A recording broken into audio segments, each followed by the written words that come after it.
Okay, let's make some pimento cheese.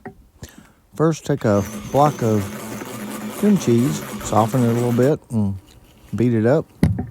And add 2 cups of shredded cheese, shred it yourself. Then a teaspoon of garlic powder, onion powder, and a half teaspoon of cayenne.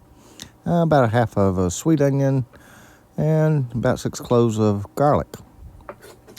Then get a can or a jar of pimentos. I got the kind that weren't chopped up, so I'd chop them up. Threw the liquid from the jar and the pimentos in, and added about a half cup of mayonnaise. That was homemade mayonnaise, so that's why it was a little thin there, but it worked out. And we'll just mix that all up.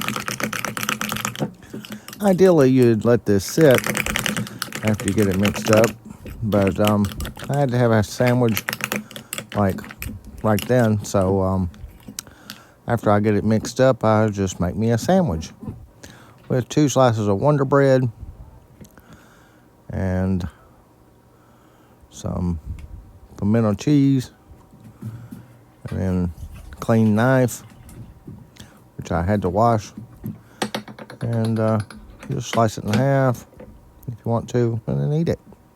It was good.